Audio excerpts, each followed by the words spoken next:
Hi everyone, so in this presentation we're going to give you an overview for applications for a USA university.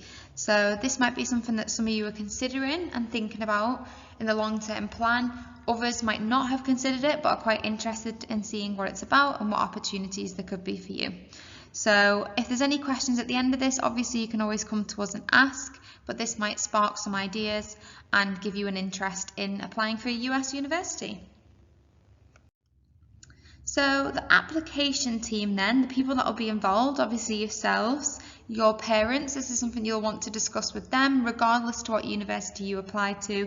But of course a US university means moving abroad, travelling quite a distance as well. So you need to get your family and friends involved to help you and support you with this decision. Your teachers, your form tutor, your subject teachers, and the head of sixth form, as well as a careers advisor and any outside agencies. So there's plenty of people to give you advice, plenty of people to ask questions to meet one-to-one, to discuss this personally if it's something that you're interested in, and plenty of people to help you with the actual process as well. So it might seem quite overwhelming at the start, but you are not to do this alone. So it's really important that you build a successful university plan. The more research and preparation that you put into your university, the more confident you'll feel with your decisions. And in order to do that, you need to work together. So work together as a family, listen to each other, take on advice from your friends, your parents or guardians, your careers advisor and your teachers. There will be peaks where you feel extremely anxious and conflicted. You might not be sure what's best for you, but there are plenty of people here to support you, and therefore you need to listen. Listen to the people around you and make sure you are listened to as well, and you express your interests and what you think is best for you, because you are going to be in university for quite a long time.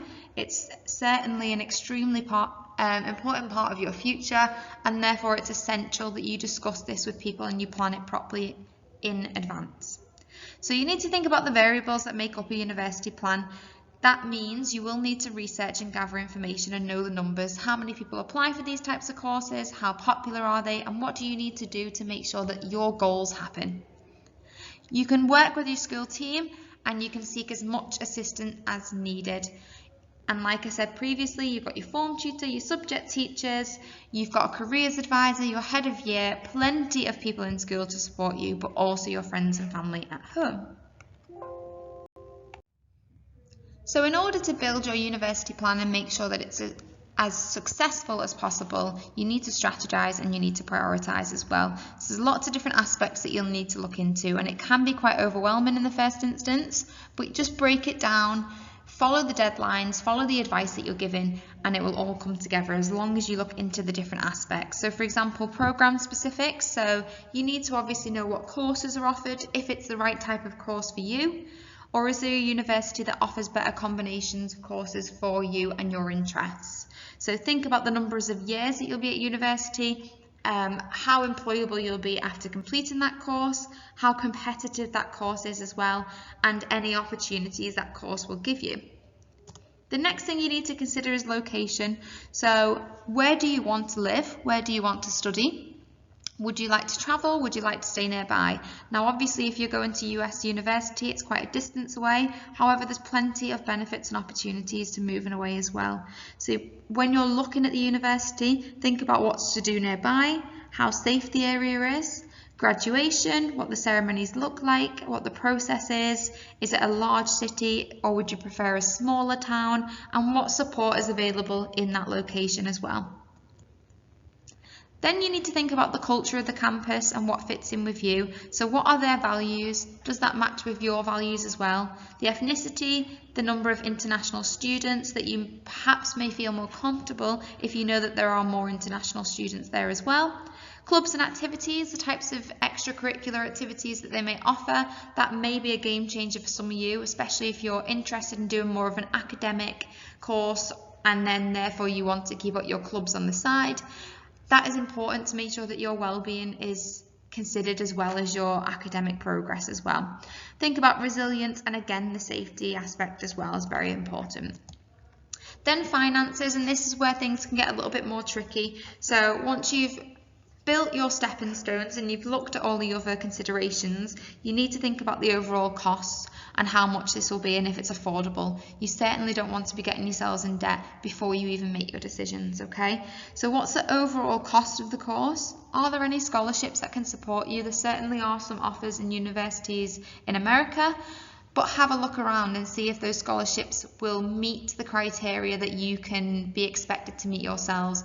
Are they too challenging? Are they achievable? Are you applicable for them? Because you might not be applicable for all of them, okay? Are there other financial aid opportunities there for you to help you to make sure this can happen, and employment opportunities as well?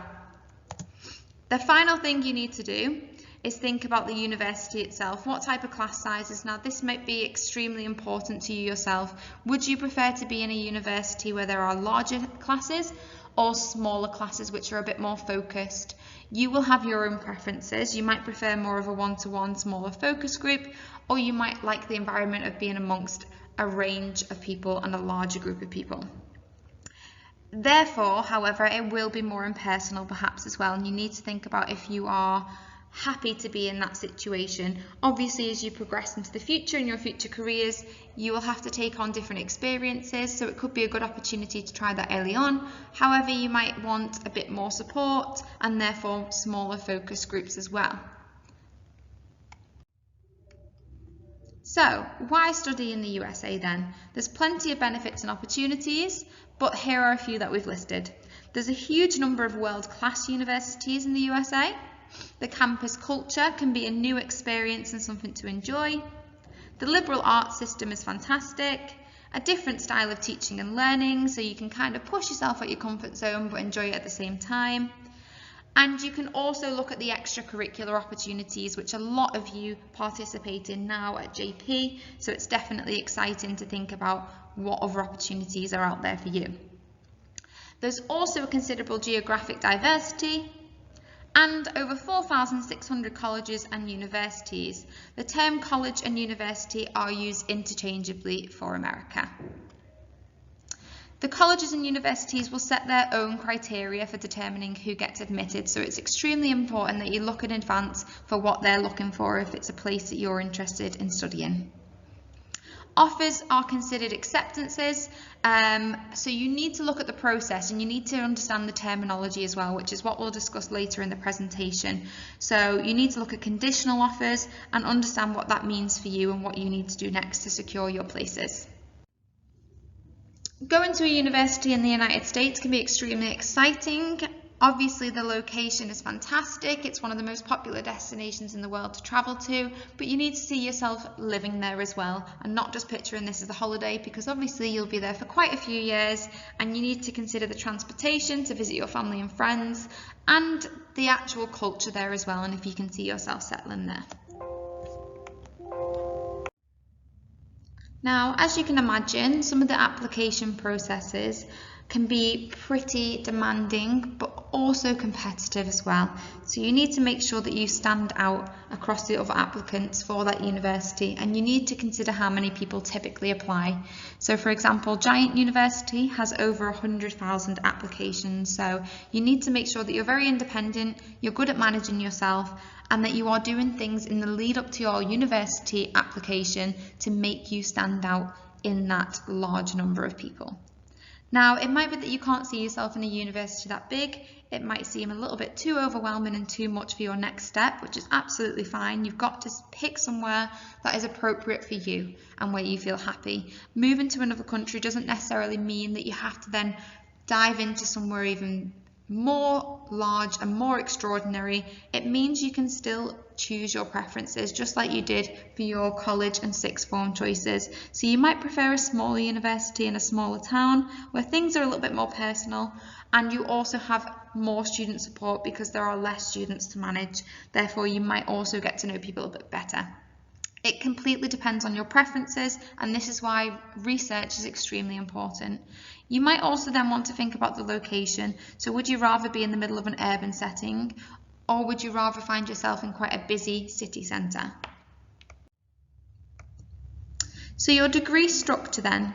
An undergraduate degree typically lasts 4 years.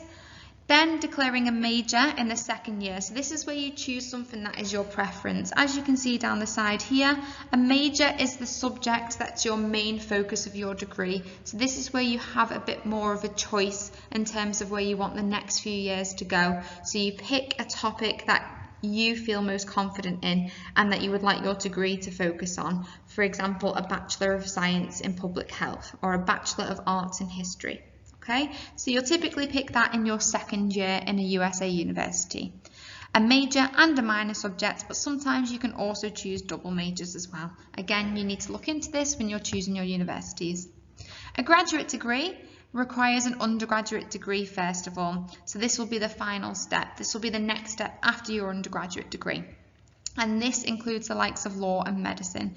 So if you're looking at careers that focus on law and medicine, for example, you would need to first of all get your undergraduate degree and then complete a graduate degree afterwards. So it's worth considering how long you'll spend at university and what they require to make your dream goal happen. Community college and university partnerships. 2 years in college and then you transfer to a partner university for 2 years and graduate with an undergraduate degree. So it's still 4 years, but you can transfer partway through. This might be something that interests you, there might be more choice there, and it's definitely something worth considering. So at the community college, you have 2-year programs where you then receive a certificate. The programs are a bit more practical and technical. However, there is a possible financial strategy as well. So again, finances is something that you definitely need to look at before you choose your university. Will you be supported? How much will you need to fund? Because it can get quite expensive. When we compare the US to a UK degree then, so you might think, why would I go to the USA compared to the UK? Perhaps apart from location. So what's the difference? In a UK degree, when you're studying in one of those universities, they have more of a set menu and a final assessment at the end of the course. So you may perhaps have examinations each year, but they will choose the topics and they will choose the criteria. And then at the end, you are assessed on that learning from the previous few years. Whereas the US degree has more of a buffet style and a continuous assessment. So you'll be assessed more frequently and more regularly, but this will give you the opportunity to obviously improve and not feel that pressure and stress for a bigger final assessment. So some of you who perhaps may have even done BTEC courses, you will have been continuously assessed throughout the course and you will have experience of that type of education system as opposed to waiting at the end of a 2-year course perhaps. So wherever you've done coursework or assessments throughout to contribute to your final outcome and your final result, that's more reflective of a US degree and there's more choice involved as well. So what would you study if you went to MIT? So this is one of the universities in the USA. And you can see that the different options that they would focus, it's always good to research the courses and look at ones that may be a combination of different topics, or even the likes of, for example, you've got the Bachelor of Science degree, you've got the Science and Mathematics requirements, and you've got the Humanities, Arts and Social Sciences requirements. You must look at what they need before you obviously apply for the course. So for example, the first one, the Bachelor of Science degree, students must complete a core requirement that is equally divided between science and mathematics and the humanities, arts and social sciences. As opposed to the last one, the humanities, arts and social sciences, their requirements must be fulfilled by taking one course in each of the humanities, arts and social sciences, along with a 3-subject concentration. So students must complete a 4-subject communications requirement. It's extremely important that you look at the demands of the university and what they require before you select your course. Then Brown, another university in America. So as you can see with this one, this is a little bit more flexible. So it says, unlike other American colleges and universities, Brown has no required core curriculum or distribution requirements that students need to complete in order for you to graduate. So students at Brown have unparalleled freedom to shape their own education and to make their college curricula a more thorough reflection of their own interests and aspirations. So as you can see, there's a lot more freedom and choice in some of them. You might prefer a university that's a bit more rigid and structured and they select for you, or you might prefer the more freedom aspect of a university. After all, that's why most of us like to go to university, where we get to finally study things that we are more interested in and that we are more focused with. However, some of you might prefer to still have that scaffolding, so it's worth looking at the type of courses that each university offers. So some of the most popular majors, again, extremely worthwhile knowing if your topic and your course is something that's extremely competitive, because you will need to start early. You'll need to start now to make sure that your application stands out to all the other hundreds of thousands that might be applying for that same course. So as you can see, business is extremely popular for one of the major choices. Health professions, social sciences, history, engineering, economic and political science. So have a look, how many places do they typically offer, what are the requirements, and then you need to plan backwards. How will I make sure this happens? Your university application portfolio is something that you'll need to build up throughout the next couple of years with the support of everybody in school and those at home. So your goal is to obviously get university offers and acceptances, and then you can make a choice on where you prefer and where you think is best for you. So first of all, you need to think of what type of course and what type of location, and prioritise your variables. Where do you want that to be? What type of choice do you want to have? Think of funding as well. Then you need to think about the typical type of application process and how many people typically get accepted for that course, and then other factors that may affect the classification. So your predicted grades, the status of your application if you're moving abroad is really important. Is it going to be an easier process, or are there things you're going to need to transfer to another country? The acceptance rate for that university and any testing as well, because you don't want to get your heart set on something and not prepare yourself well enough for the admissions tests and then fail at the last hurdle, okay? We are here to support you with that, and we are here to help you and give you some guidance, but it's definitely important that you put in that independent research as well. One of the other extremely important aspects you need to consider is finances, because a lot of US universities can be extremely expensive. So before you start an application process and you look at the location and the courses and what's to offer, you need to consider if this is financially possible as well, because the likes of UCLA, you could be spending around $60,000 a year, so it can get very expensive, so please look at that in advance. However, there may be some scholarships there to support you as well. It can be dependent on whether they like your application. It could be a needs-based one. However, this might not be eligible if you are coming from elsewhere. It could also be a sports scholarship. So there can be support there and there can be financial aid, but you need to look at this in advance and you need to discuss this obviously with your parents and guardians as well. So 3 things that you might want to focus on when you're researching is the tuition fees, the financial aid that's available, and scholarships. So scholarships, as previously mentioned, may be based on merit, needs, or specialised, for example, sport. Financial aid, so a Citizen International, so for example, College Board International Student Financial Aid Form, which is from Boston University website, or a single university form. Is there financial support out there for you? Ask the questions, have a look on their website and find out the information. And obviously you need to know the tuition fees and how much the university costs per year so that you are well prepared. The art of the tuition deal. So this is probably the first large financial decision that a lot of you will make. It's a very costly university. It can obviously be quite demanding if you're there for 4 years, or perhaps even longer if you're studying the likes of medicine, and it's definitely something that you need to make sure that you are considering before you apply. So admissions offer is the starting point. When you get more than one offer, you don't want to bluff this. You need to be quite courteous. So your school is my dream school, however this other university has given me this offer. Can you please match? Is this possible? Okay, so we need to be courteous, but we do need to discuss finances and we can't shy away from it, because you need to understand the costs and you need to make sure that they are possible and they are not too extensive for you. So financial aid is typically available, but you definitely need to look at it before you start applying. So some universities will offer scholarships. They may not necessarily require an application for this, but it's definitely something you need to research in case one is required in advance. There's also federal grants and state grants, again to support you financially.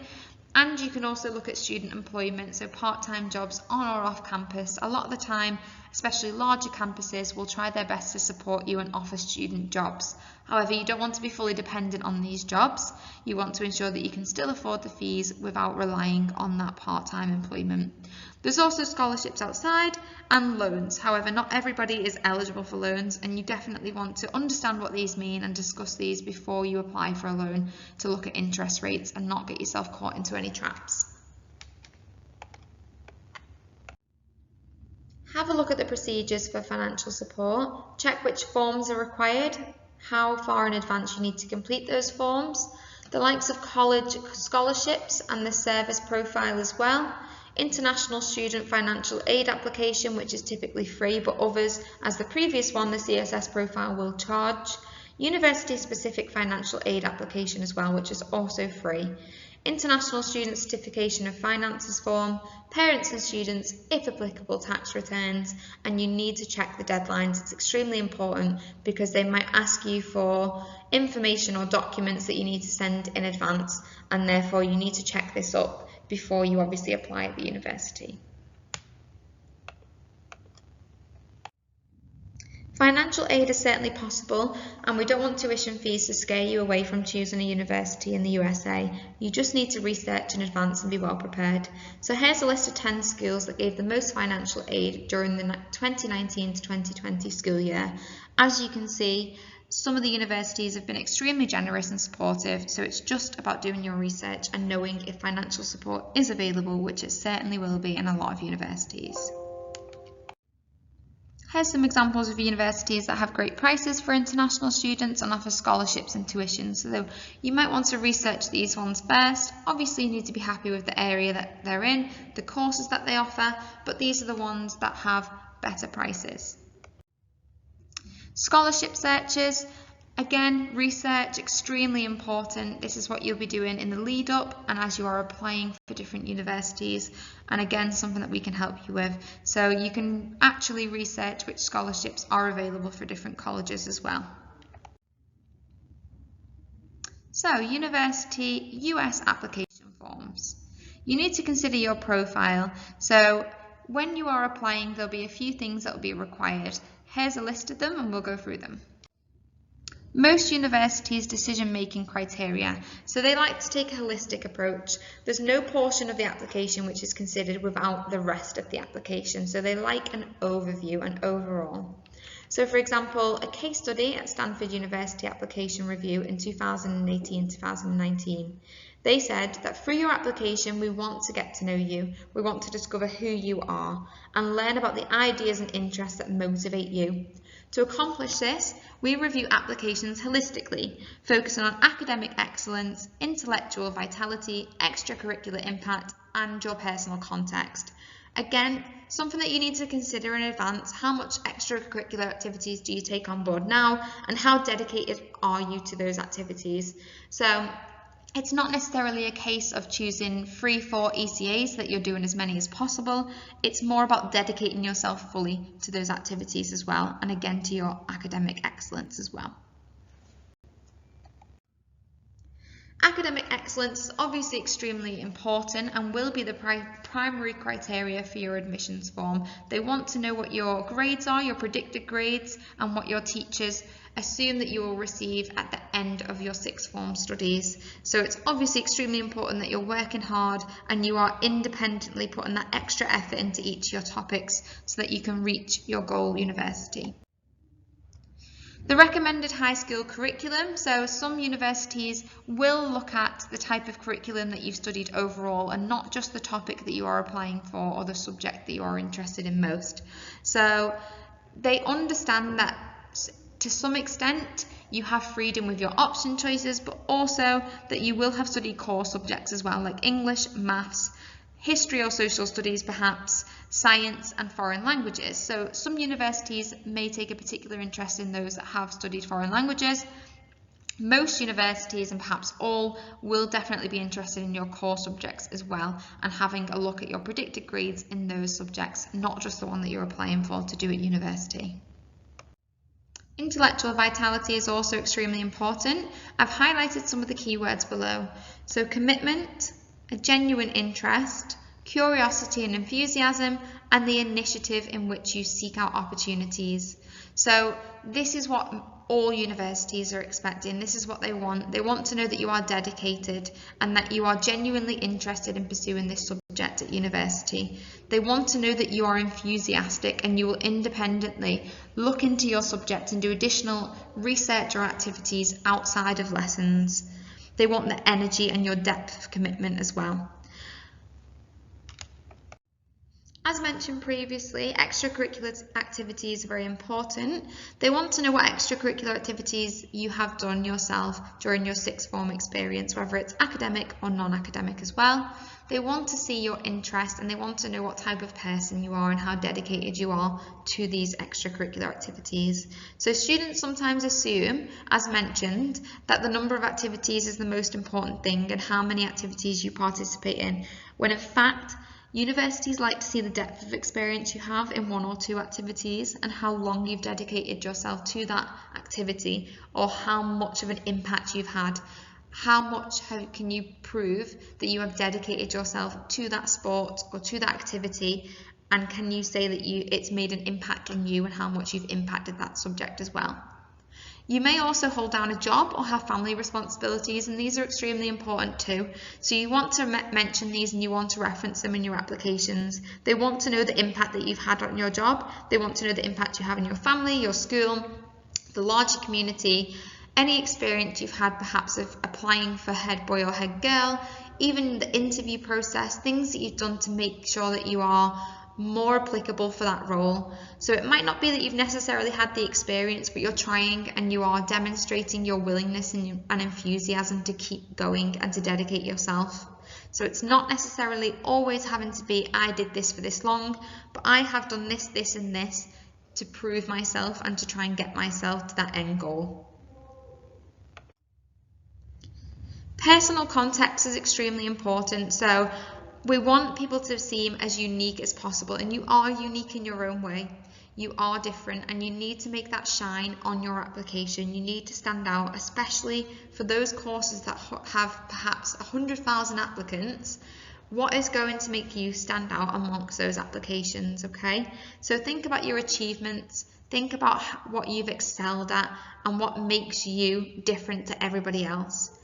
How have you taken advantage of what was available to you in your school community? Have you made the most of the opportunities that have been given to you in sixth form? Think about your family background, your educational differences, your employment, your life experiences, and what you can bring to that university. So universities will expect a letter of recommendation as well. Now, this letter of recommendation will come from 2 of your teachers. And as mentioned, it's not about the quantity, so they don't want a large number of references, they want detailed references, so it's about the quality. Now this can come from your careers advisor, your head of sixth form, or your form tutor. They will write the letter of recommendation for you for all US applicants. So you need to think about who knows you best, who can describe the experiences that you've been through, the opportunities that you've taken on board. So the people that are writing your letter of recommendation will obviously need notice so that they can put detail and effort into this letter and make it shine as much as possible. So you need to give them at least a couple of weeks notice to do this. And in order to support them, it's worth giving them some additional points as well. So it might be, for example, 5 words that describe you well and why you think they describe you well. Experiences that have profoundly affected your life, so background information, your personal context. Number 3, personal qualities that make you stand out from the crowd, because as we know, applicants and the number of places on courses can be very restrictive at times. Number 4, what are your academic strengths as well? So is it writing, research, problem solving, critical thinking, along those aspects? So your academic excellence, okay? And as mentioned, people who are writing your letter of recommendation will need at least 2 weeks notice, because we want to make sure that we are supporting you and that we are making sure that these letter of recommendations truly shine and show your strengths and qualities as well. Along with the letter of recommendation, there'll be other applicant documents that will be required to apply for a US university. So, for example, some application forms will be quite centralised, they may be published on the university website, and they may be emailed to you if you've reached out personally to the university. They'll be down to you. It's your responsibility because it'll be asking you personal questions about your interest. Obviously, we can help you with this if you've got any questions, but it'll be asking you what degree you want to apply for, the course, information about you, and it will also get you to do a written component, which is your responsibility. They may also require some admissions testing as well. So again, look into the university that you want to apply for and look at the requirements for their application. There may be other supporting documents as well, which will then be the school's responsibility, and this is what the universities will ask for in regards to your grades, your predicted grades, reports from the past few years. If you haven't been here since year 10, because they will perhaps and most likely reach as far back as that, then you may need to get some transcripts from a previous school as well. So again, these are things that you need to look into because you need to be prepared for them so that you can gather these documents in enough time. Transcripts and reports for your time at GBSJP and a school profile, and this is what we will organise. This is not down to you. You just need to focus on the application form. In regards to transcript marks and university application processing dates, you need to know when the university require this information and when they require these documents. So they may ask for them at the end of the year, they might ask for them more towards December, or they might ask for mid-year ones as well. So US universities accept initial transcripts for students who apply before December, and these transcripts will look at your DP2 reports or your DP3 or even your DP1. So it'll be your predicted grades and what you are currently achieving as well. US universities will demand a mid-year transcript by the end of January and the beginning of February, and this will be based on your DP1 report. Hence why it's extremely important to work very hard in sixth form and to make that initial impression straight away and put all your enthusiasm into your courses, because this may be something that will then be sent to your university choice. Universities in the US will also demand a final transcript by early June. They can't leave it too late because obviously they might have lots of applications to look through. So depending on when they ask for this, it may be your DP2 or your DP3 report that they will receive. Universities will be looking for patterns in your transcript, so they want to see the consistency and the journey that you have been on. They want to know what your current grade is, if you've progressed from that grade, if you've sustained grades, and if there's patterns as well across your subject. So they'll be looking at your Key Stage 4 and your Key Stage 5 journey as far back as year 10. And if they do require you to go as far back as year 10 and you haven't been at JP since then you'll need to require a transcript from a previous school in order to send this to your university choice. So testing is also very important for a lot of universities, not just in the US. You want to look at the different types of tests, so whether it's an SAT or an ACT as described at the bottom of the slide. So will it be a subject test? Are the tests optional or are they compulsory? When will the test take place and how do you need to prepare? And what scores may you need to send to the university and at what point? So it's all about gathering the information. As always, we're here to support you, but it does require your independence and it does require your research skills as well to look into this and to understand the requirements to make sure that this is achievable. Standardised testing for university applicants, so SAT or ACT. Most universities will require a test score. Both are usually acceptable, however SAT is more useful if you're applying to US and other countries. So again, it's worth looking into the type of testing that they require. In the past, ACT has won favour with a lot of American citizens. SAT responded then by revamping their testing to mimic it. Hence why the new SAT has a different numerical scale than the original one, and therefore most universities may require that now. Test scores are evaluated in the total context of a student's school performance and make up as one part of the application. This is just one element, however it is an important element too. There are more than 800 universities that have made standardised tests optional. So again, look at your university, see if it's compulsory. When does that take place if it is compulsory? Or is it something that's actually optional? When will you sit it? So typically in the autumn of year 13, subject tests, again, autumn of year 13. Look at the exact dates, make sure you know those and you're preparing for those dates, but these are typically when they will take SAT international test dates. These are the anticipated dates, however these can be subject to change, so it's a case of constantly looking and checking out, as we will be doing in school as well. So August the 27th, October the 1st, December the 3rd, March the 11th and May the 6th next year. The biggest issue I see each autumn is a huge mismatch between students' predicted grades from school and what they actually get on the test. And this is because you need to make sure you are well prepared. So how can you do that? There will be practice booklets and sheets and tests online and physical hard copies that we can direct you to.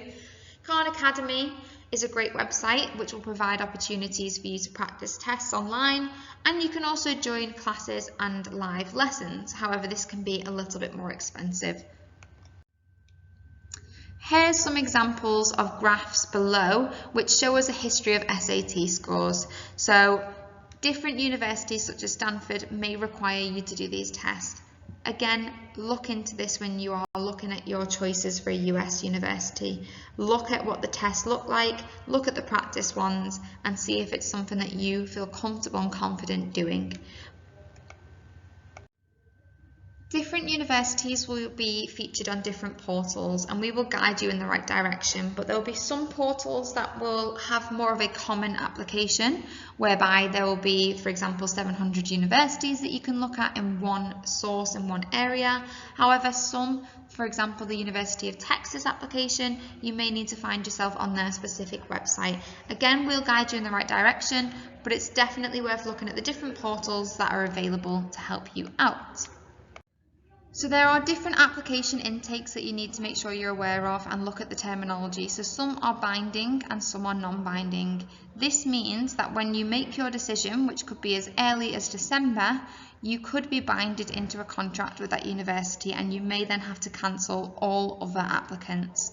You need to know the difference between binding and non-binding, and this is why your research and your preparation is very, very important, because your early decision one could be made as early as November.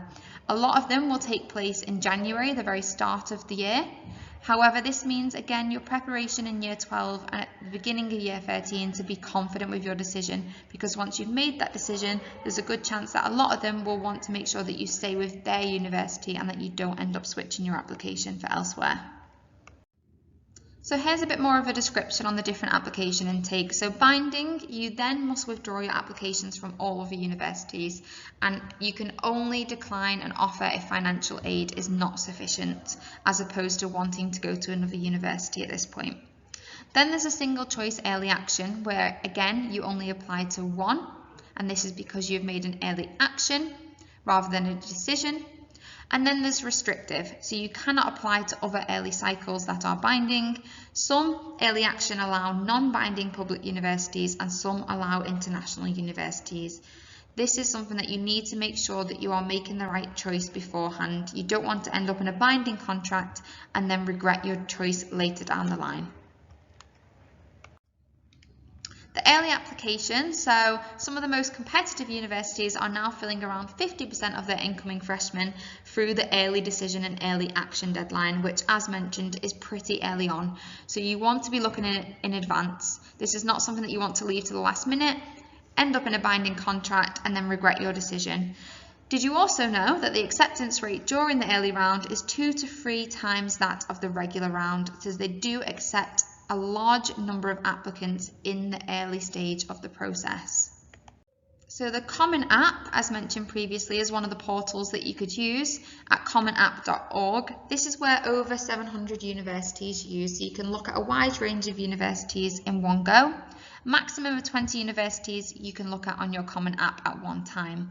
The price will go up per university, and students like it because it's one application for a lot of universities in one go. There's lots of sections that students don't always enjoy filling out. However, if you are well prepared and you do it in advance, this will massively benefit you.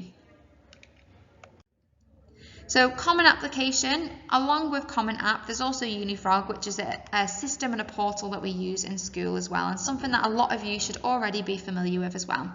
So you can create your Common App account, but you must not select any letter of recommendation writers or your counsellor in the Common App, as this can then cause problems. That's very, very important. The screenshot below will show you what you should avoid, so the bits that are crossed in red. Okay, so it's worth pausing this slide and having a look there. This is something that we will help you with and not something that you should do yourself at this point. So then there's also the Coalition app as well. So this is a bit of a newer version, and it's said to be a little bit more affordable and accessible as well, easier to navigate yourself around, but it's primarily for US citizens. So a lot of universities use both of them. However, this is more popular for US universities. It's a growing platform, it's newer, and therefore it is a little bit more accessible and modernised too. It offers more than just application as well. It's identical application information to Common App, so either application is fine, but you might prefer this because it is more affordable and accessible. Regardless of the university that you're applying for, you will need to practice writing different application essays. So you'll write one Common App essay, then you'll apply to 8 universities with an average of 2 essays each. So you want to also be doing multiple drafts. For those of you that will have had experience with coursework, we know that the first draft is not always the best possible draft and doesn't necessarily excel or show your true talents, and therefore you need to be drafting these essays to make them as perfect as possible before you send them off and make your first impression. It's quite different to the UK. So in the UK, a lot of application essays are focused on why you want to do this course, whereas in the US, they're interested in the applicant as well.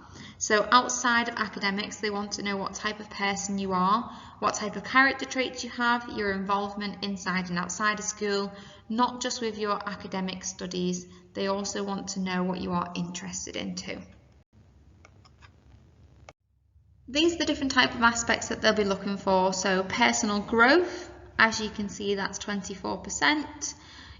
How you can face adversity, your background, identity and interest or talent, intellectual curiosity, challenging an idea, how good you are at problem solving, and a topic of your choice. So these are the types of things that the questions will focus on for your application, and these are the things that you need to be confident talking about for yourself. College-specific essays. So cats have 9 lives, Pac-Man has 3 lives, and radioactive isotypes have half-lives. How many lives does something else, conceptual or actual, have, and why? This is a question that was given by the University of Chicago to test you with your critical thinking and to think about the answers that each individual applicant can come up with. However, Georgetown, what does it mean to you to be educated? How might Georgetown College help you achieve this aim? So more of an academic focus. And the final one, please talk about a situation that demanded critical thinking from you and how your choices or decision integrated intelligence and character. These are the types of questions that you may be asked, specific essay questions, but also types of questions that they could ask you in the likes of an interview as well. US essays then, so when you're applying for a university in the USA, they want to look at many different aspects of you. It's not all about your grades and your predicted scores from your teachers. It's about what's unique about you and how many experiences you've encountered that may have changed you as a person, what you're passionate about, what experiences you've encountered, who you are as a person, and what you stand for as well. That's extremely important. They are looking for a fit academically. However, it's not just about that. They also want to make sure that socially and culturally you will fit in at their university. They want to know how much you will fit in as much as you want to know that. So this is a chance for you to show off. It's a chance for you to use your creative writing skills as well. They certainly want to see what approach you take with this essay and the impact you will have on the reader, the person who reads your essay. But the content will also focus on how you will demonstrate growth as a person, how you face challenges, what skills you have shown to demonstrate that you can be a leader. And that's so important when we think about the commitment as well. So bullet point 3 on the content section, to demonstrate deep commitment. You have plenty of opportunities that will arise at JP throughout your sixth form experience, but how many have you taken on? How many have you challenged yourself to experience, even if that means moving out of your comfort zone? And how committed have you been to those areas of the school community, as well as to the community outside of school as well? So where are you trying to make a difference, and what makes you unique? It's not all about your academic side, it's also about these other aspects as well. Obviously, we can support you with some essay writing tips, but there are also plenty of excellent resources available as well. So the College Board gives great tips about writing college essays. It also offers critiques and some sample ones as well, so that you can have a clear sense of what an essay would look like for a college application. Sometimes the university themselves also give you advice and ask for things that they want to see featured in your essay application. So it's definitely worth having a look at their admissions process to find this out. More writing tips, so some do's, things that you should be including. Give the admissions officer a reason to keep reading. Make sure they're engaged, make sure they feel excited by your application, that you stand out from the plenty of other applications they will be receiving. What will make your essay make them want to keep reading on until the final line? Put a lot of time and effort into it. It will involve drafting and redrafting and editing and tweaking, but your introduction is the first impression that you will make. So it's important that you make them feel intrigued in your story and your background information. Don't give away everything at the very beginning, in which case they won't have a need to read the rest of your essay. You want to prove a single point as well, so the reader must be able to find your main idea and follow it from the beginning to end. And essays that try to be too comprehensive end up sounding a little bit watered down. This is where they want to see your creative skills as well. English might not be your favourite subject, but you've all experienced an English GCSE, and therefore you know what creative writing includes and what you should be doing to make sure that you stand out and shine a little bit more amongst those applications. You also need to keep it personal. So the college wants to learn a lot about you. This is kind of an electronic interview. It's not one of your friends or relatives. So obviously your tone needs to be appropriate in your language, but it does need to be a story that can only come from you, and it can't be something that your teachers can draft about you. They will already have that information for your letter of recommendation. This needs to be something that is solely about you and that only you can express in your own way. And finally, we have Unifrog, something that you should have all encountered at some point. However, if you haven't, we can help you out with that. Your teachers or form tutors, head of year, will all have logins to Unifrog as well, so that they can track your progress. This is linked to the Common App, so they work in coordination with one another. There's plenty of resources on here. They can support you with essays. They can also support you with entry requirements, shortlisting, profiles. You can look at the types of courses that best fit you based on your interest, and this is something that you can start with now. Applying for a university is extremely competitive. It can be overwhelming, it can be intense, but it's also very exciting. This is the next step of your career, the next step of your life. It involves important decisions and it involves preparation, but it can be one of the best opportunities of your life if you do it properly.